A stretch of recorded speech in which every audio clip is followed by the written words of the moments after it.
Lecture सुनने से पहले हमारे चैनल को सब्सक्राइब करें और बेल के निशान पर प्रेस करें ताकि हमारे लेक्चर्स की नोटिफिकेशंस आप तक बर वक्त पहुँचते रहें। बिस्मिल्लाहिर्रहमानिर्रहीम रब्बि इश्रह ली सदरी व यस्सिर ली अमरी वहलुल उक़दतम मिन लिसानी यफ़क़हू क़ौली रब्बि ज़िदनी इल्मा। अस्सलाम वालेकुम व्यूअर्स, आज हम बात करने जा रहे हैं गुड बाय मिस्टर चिप्स की समरी के सेकंड पार्ट पे। पिछली वीडियो में हमने समरी का पहला हिस्सा देखा था जिसमें हमने पढ़ा था कि किस तरह से नावल को सेट किया गया है और उसके अंदर नावल की लेआउट क्या है, थीम्स क्या हैं, उसके अंदर सोशल इवेंट्स क्या हैं, और हमने बात की थी उसके ऑर्डर पे भी, किस तरह से उसको इन अ लीनियर वे एक सीक्वेंस के साथ उसको बयान किया गया है।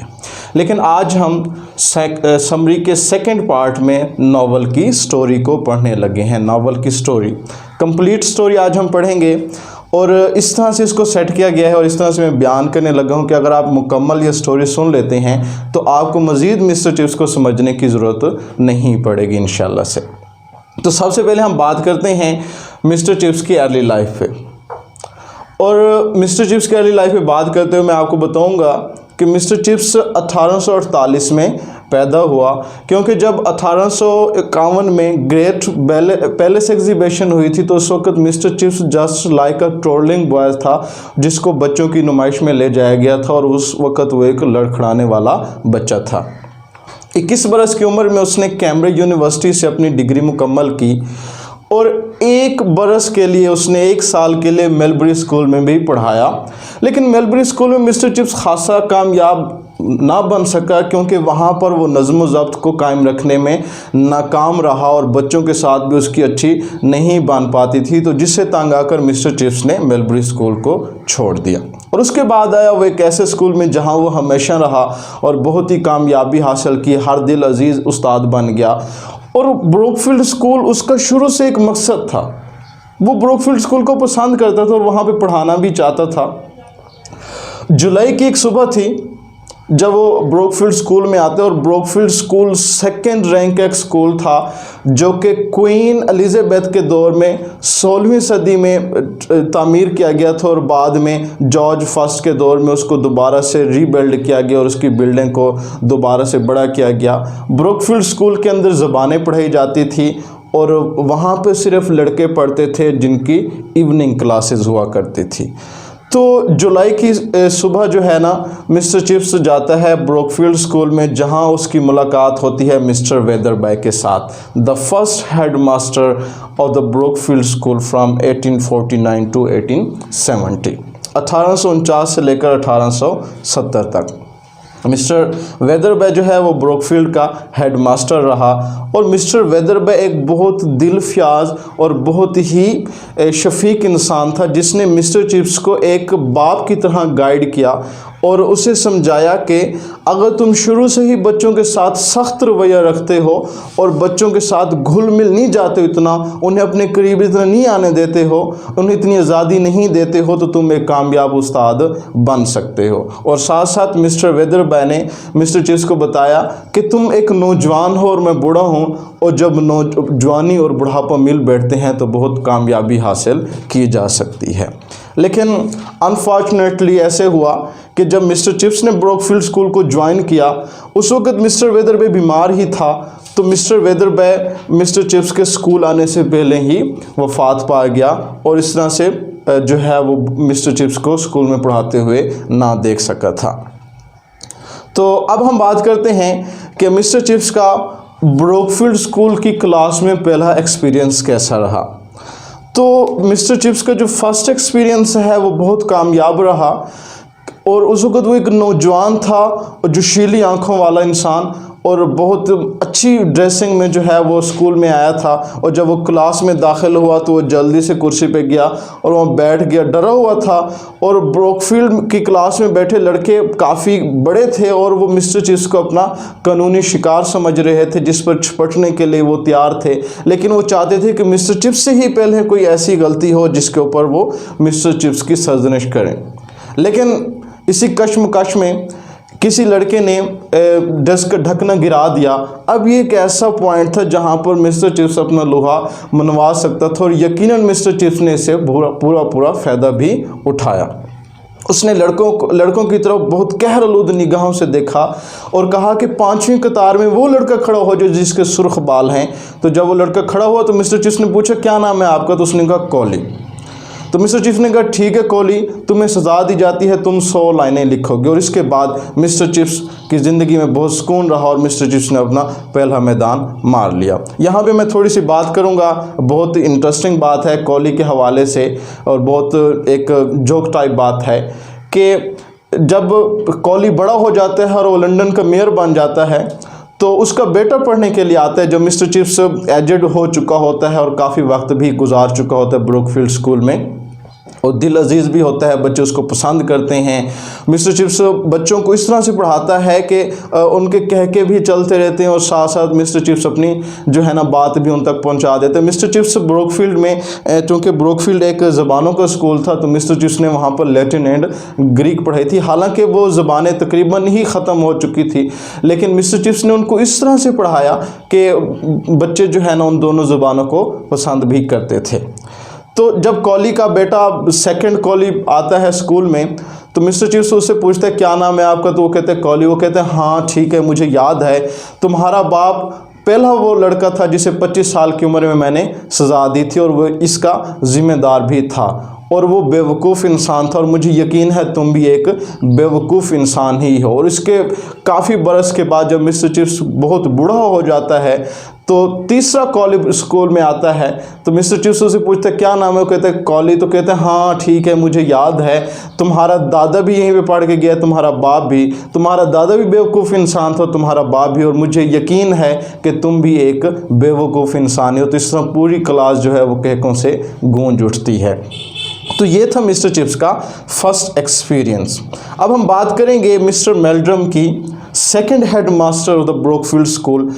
मिस्टर वेदरबैक की वफ़ात के बाद मिस्टर मेल्ड्रम जो है वो स्कूल का हेड मास्टर बन गया और मिस्टर मेल्ड्रम का जो एक्सपीरियंस है मिस्टर चिप्स के साथ बहुत अच्छा रहा और मिस्टर मेल्ड्रम ने चिप्स को बहुत ही ज़्यादा गाइड किया और उसको अच्छे तरह से ट्रीट किया। तो इन दोनों की आपस में बहुत बनती थी और मिस्टर मेल्ड्रम ने ब्रुकफील्ड स्कूल को बहुत कामयाबी कराया, काफ़ी तब्दीलियां लेकर आया और उसके एक सिलेबस को उसने बहुत मुतारिफ़ कराया। दूर दराज से लड़के जो है ना वो पढ़ने के लिए आते थे।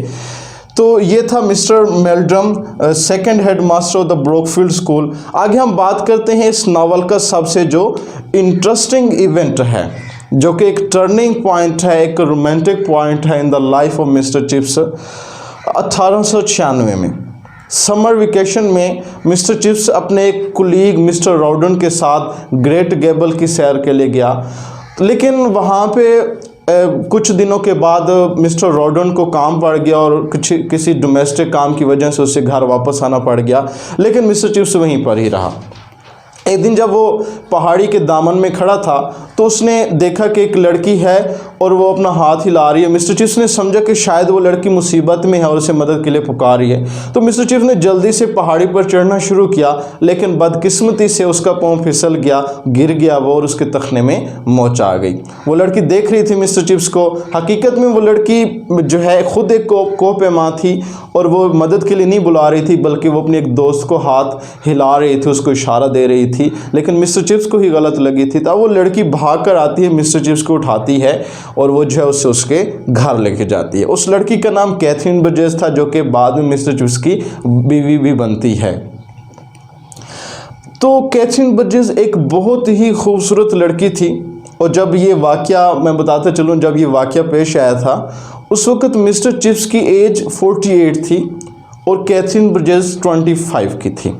कैथरीन बर्जेस बहुत खूबसूरत दिखाई देने वाली, सुनहरे बालों वाली, नीली आंखों वाली खूबसूरत लड़की थी, जिसने मिस्टर चिप्स की ज़िंदगी के अंदर बहुत ही इनकलाब बर्पा किया। उसने मिस्टर चिप्स को बहुत एक चेंज्ड पर्सन बनाया, उसकी सोच और विचार को, उसको समझने के तरीक़ों को, इवन हर तरह से उसने मिस्टर चिप्स को चेंज कर दिया।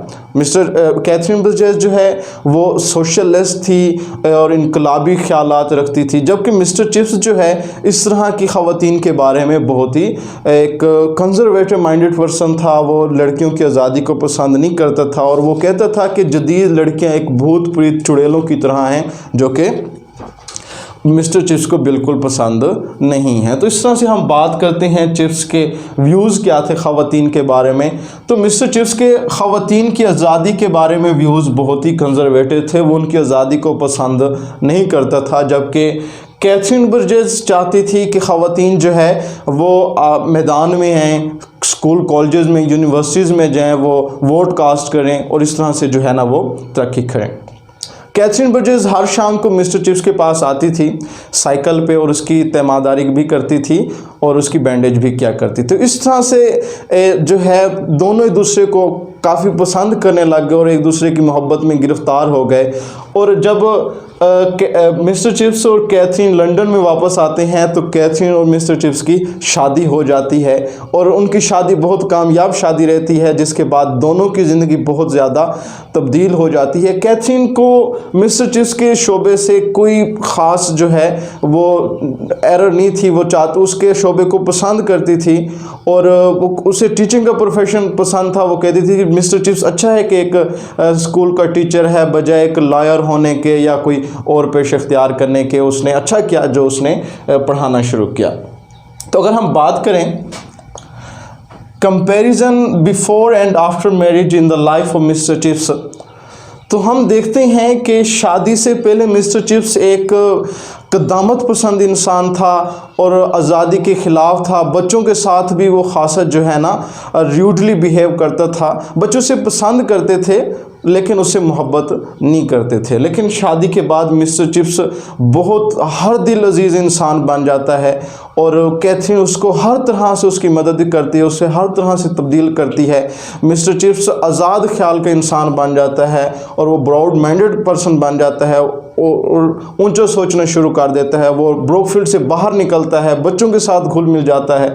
तो बहुत ही ज़्यादा चेंजेस जो है कैथरीन बर्जेस मिस्टर चिप्स की ज़िंदगी के अंदर लेकर आती है। और कैथरीन बर्जेस किस तरह से चेंज करती है उसके लिए मैं आपको एक मिसाल दूंगा कि एक दफ़ा ऐसे हुआ, ब्रोकफील्ड की एक रिवायत थी कि वो मिशन पॉपुलर के बॉयज़ के लिए डोनेशन जमा करते थे और उन्हें देते थे। तो जब ये बात कैथरीन को पता चली, कैथरीन ने कहा ये बच्चों की इज़्ज़त और उनकी हुर्मत के ख़िलाफ़ है बात। तो अगर हम ऐसा करें कि मिशन के बॉयज़ को हम यहाँ पर बुलाएं ब्रोकफील्ड में और यहाँ पर उनका मैच हो फुटबॉल का, और इस तरह से वो जो है ना घुल मिल जाएंगे, क्योंकि इंसान सारे बराबर ही होते हैं। जबकि समझा ये जाता था कि मशरक़ी इंग्लैंड में रहने वाले मिशन के बॉयज़ बहुत ही लो स्टैंडर्ड के हैं, वो घटिया हैं, चोर हैं, गुंडे हैं वो।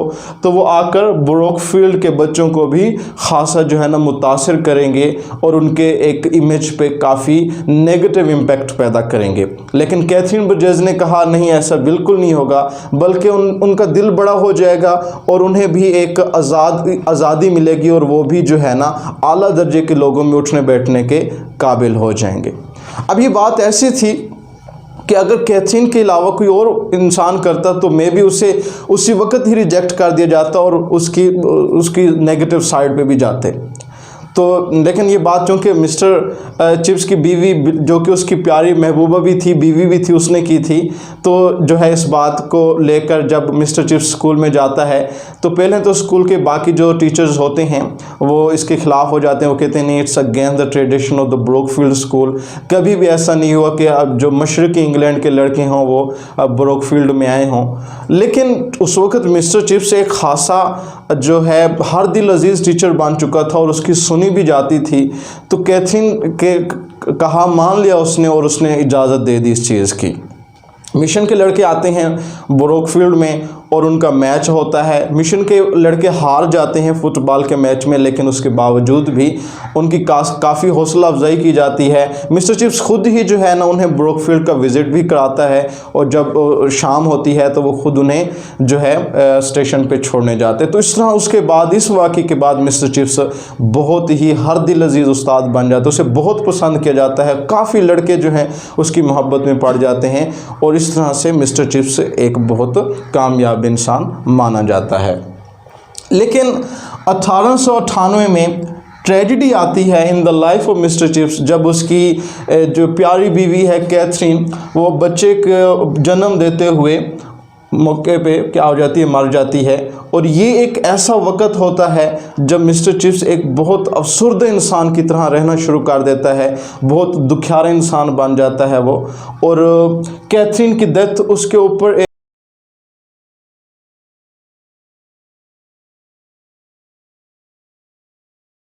एक बहुत गहरा असर छोड़ती है। वो जो उसका दिमाग था, जो कि आज़ाद ख्यालात का मालिक बन चुका था, मिस्टर चिप्स एक थका हुआ इंसान दिखाई देता है, और काफ़ी वो खोया खोया रहता है यादों में कैथरीन की। वो कब मिले थे, कैसे मिले थे, कहाँ मिले थे, किस तरह से उनकी शादी हुई थी, और किस तरह से कैथरीन ने जो है उसको एक रेडिकल व्यूज़ का मालिक बनाया। तो ये सारी बातें जो है ना मिस्टर चिप्स के दिमाग में चलती रहती हैं वक्त के साथ साथ, और ये सारा नावल हम देखते हैं कि उसकी यादों के ऊपर ही घूम रहा है। आगे हम चलते हैं और हम बात करते हैं थर्ड हेड मास्टर ब्रोकफील्ड के, थर्ड हेड मास्टर मिस्टर रॉल्स्टन के बारे में। मिस्टर मेल्ड्रम की वफ़ात के बाद रॉल्स्टन ही था 1900 में जिसने ब्रोकफील्ड का चार्ज संभाला था। और रॉल्स्टन एक नौजवान था, इनकलाबी सोच का मालिक था, और उसने ब्रोकफील्ड को तालीमी म्यार को बहुत बुलंद किया, और उसकी मिस्टर चिप्स के साथ नहीं बनती थी। वो समझता था कि मिस्टर चिप्स एक ऐसा इंसान है जो कि पुराने ख्यालात को लेकर चल रहा है, और जो पढ़ा रहा है ज़बानें यहाँ पर, ये तो काफ़ी पहले से ही ख़त्म हो चुकी हैं, और उसका पढ़ाने का तरीका जो है बहुत ही पुराना खस्ता हाल तरीका है। तो इस तरह इस चीज़ को लेकर उनके दरमियान में एक झगड़ा भी पैदा हो जाता है, डिस्प्यूट बिटवीन चिप्स एंड रॉल्स्टन। के एक दिन रॉल्स्टन मिस्टर चिप्स को अपने ऑफिस में बुलाता है, और वो कहता है कि तुम सही से नहीं पढ़ा रहे हो, तुम्हें जो है ना अब रिज़ाइन कर देना चाहिए, रिटायर हो जाना चाहिए। लेकिन मिस्टर चिप्स ने कहा नहीं, वो रिटायर नहीं होगा, और वो ऐसे ही पढ़ाएगा जैसे वो पढ़ा रहा है। तो इस बात को लेकर उनके दरमियान में एक झगड़ा पैदा होता है, और ये सारा झगड़ा ऑफिस के बाहर खड़े एक लड़का सुन रहा होता है, और वो जाकर बाकी अपने फेलोज़ को बताता है। तो लड़के ख़त लिखते हैं अपने पेरेंट्स को कि इस तरह से हुआ है कि रॉल्स्टन और मिस्टर चिप्स के दरमियान में झगड़ा पैदा हुआ। रॉल्स्टन ने मिस्टर चिप्स को कहा है कि वो स्कूल से रिटायर हो जाए। तो उस वक्त चूँकि मिस्टर चिप्स एक हर दिल अजीज़ उस्ताद बन चुका था, तो कोई भी नहीं चाहता था कि मिस्टर चिप्स जैसा उस्ताद जो है वो स्कूल को छोड़ कर जाए। तो अब डर था एक कि हो सकता है स्टूडेंट्स स्ट्राइक पे आ जाएं, और इस तरह से जो है ना काफ़ी एक हंगामा सा पैदा हो। तो जब गवर्नर की मीटिंग्स होती है तो गवर्नर मिस्टर चिप्स से कहते हैं आप जब तक चाहो आप ब्रोकफील्ड स्कूल में पढ़ा सकते हो, ब्रोकफील्ड स्कूल आपको कभी भी नहीं निकालेगा। तो इस तरह से रॉल्स्टन को काफ़ी शर्मिंदगी का सामना करना पड़ता है। लेकिन 1911 में रॉल्स्टन एक अच्छे स्कूल में चला जाता है ब्रोकफील्ड स्कूल को छोड़कर। तो जब मिस्टर रॉल्स्टन चला जाता है ब्रोकफील्ड को स्कूल को छोड़कर, तो उसके बाद मिस्टर चैटर्स जो है वो as a fourth head master वो चार्ज लेता है 1911 में। और चैटर्स मिस्टर चिप्स के स्टेटस को समझता था, वो समझता था कि एक गहरी बुनियाद रखी पड़ी है मिस्टर चिप्स और ब्रोकफील्ड स्कूल में, और अगर वो मिस्टर चिप्स के साथ अगेंस्ट जाता है तो हो सकता है वो ब्रोकफील्ड स्कूल के भी अगेंस्ट जाए। तो उसने मिस्टर चिप्स को काफ़ी रिस्पेक्ट दी, और उसके एक्सपीरियंस से काफ़ी उसने फ़ायदा भी उठाया। तो उनकी बहुत ही ज़्यादा बनी। और 1913 में ऐसे हुआ कि मिस्टर चिप्स को ब्रोंकाइटिस की बीमारी हो गई, और वो काफ़ी अरसे तक जो है ना स्कूल आने से कासिर रहा। तो जब वो रिकवर हुआ तो उसे लगा कि चूँकि उसने इतनी सारी छुट्टियां की हैं तो ये उसकी इज़्ज़त और उसकी अज़मत और उसकी ईमानदारी के ख़िलाफ़ है कि वो इतने अरसे तक गैर हाज़िर रहने के बावजूद भी स्कूल से अपनी तनख्वाह लेता रहे। तो उसने 1913 में पहली दफ़ा वो क्या हो गया, स्कूल से रिटायर हो गया। लेकिन इसी दरमियान 1914 में उसकी रिटायरमेंट के कुछ महीनों के बाद फर्स्ट वर्ल्ड वार स्टार्ट हुई और मिस्टर चर्चिस शुगर का मरीज़ था, तो वो काफ़ी सारे टीचर्स जो थे वो ब्रोकफील्ड स्कूल को छोड़कर जंग की तरफ चले जाते हैं। तो चर्चिस के लिए बहुत मुश्किल हो जाता है स्कूल को संभालना, और वो मिस्टर चिप्स के पास जाता है, उससे दरख्वास्त करता है कि वो आकर उसका साथ दे और वो मिलकर जो है ब्रोकफील्ड स्कूल को चलाएं, क्योंकि अब उसके लिए इतनी लंबी लंबी क्लासेस लेना बहुत नामुमकिन होता है और वो थका हुआ इंसान है, बीमार है वो, तो वो जो है इस काबिल नहीं है कि वो स्कूल को संभाल सके। तो इस तरह से मिस्टर चिप्स दोबारा से जो है ना ब्रोकफील्ड स्कूल की टीम में शामिल हो जाते हैं। और उसके बाद मिस्टर चिप्स के अंदर एक नई ज़ील एंड ज़ीस्ट होती है, वो रात गह तक पढ़ाता रहता है, यहाँ तक कि ब्रोकफील्ड की इमारत के करीब करीब बॉम्ब भी गिर रहे होते हैं, लेकिन उसके बावजूद भी मिस्टर चिप्स जो है वो पढ़ा रहा होता है। तो आगे हम बात करते हैं कि 1917 में चर्चिस को शुगर का मर्ज़ की वजह से उसकी डेथ हो जाती है और उसके बाद मिस्टर चिप्स को कहा जाता है कि वो एज ए हेड स्कूल को संभाले, लेकिन मिस्टर चिप्स जो है इसके ख़िलाफ़ वो कहते हैं मैं इस काबिल नहीं हूँ, और जो है वो भी ब्रोकफील्ड स्कूल को छोड़ देता है। जब कैटराइट आता है एज 5th हेड मास्टर 1917 में, तो मिस्टर चिप्स उस वक्त बीमार हो जाता है और घर पड़ा रहता है मिसेस विकेट के, जहाँ पे काफ़ी लड़के भी उसके पास आते हैं और स्कूल के टीचर्स भी आते हैं उसके पास उसकी तीमारदारी के लिए। तो एक दिन जब कैटराइट वहाँ पे आता है तो एक लड़का वहाँ पे खड़ा होता है जिसकी मतलब पहले मुलाकात हुई होती है मिस्टर चिप्स के साथ, और वो जाते हुए मिस्टर चिप्स से गुड बाय कहता है। और ये वो अल्फाज थे जो कि शादी से पहली रात मिस्टर चिप्स की बीवी कैथरीन ने कहे थे। तो मिस्टर चिप्स उन यादों में खो जाता है दोबारा से अपनी बीवी की, और वो बेहोश हो जाता है। तो काफ़ी वक्त के बाद जब उसे होश आता है तो ख़ुद को बिस्तर पे पाता है और अपने इर्द गिर्द देखता है कैटराइट, उसका डॉक्टर मैरीवेल और लैंड लेडी मिसेस विकेट वहाँ पे खड़े हैं और वो सरगोशी कर रहे हैं। तो कैटराइट कह रहा होता है बाकियों से कि ऐसे लगता है कि बेचारा ऐसे इंसान है जिसकी ज़िंदगी में कोई नहीं, कोई इसकी औलाद नहीं। तो ये जब ये अल्फाज मिस्टर चिप्स के दिमाग में कानों में पड़ते हैं तो कहते किसने कहा कि मेरी औलाद नहीं है? मेरी औलाद है और सारे ही लड़के के लड़के हैं, मैंने जितनों को पढ़ाया वो मेरी औलाद ही हैं। तो ये बात होती है जो कि मिस्टर चिप्स को और हर दिल अजीज़ बना देती है, दीवाने हो जाते हैं सारे लोग उसके। लेकिन 1933 की सुबह को मिस्टर चिप्स की बीमारी की वजह से मौत हो जाती है और यहाँ पर जो है नावल ख़त्म हो जाता है।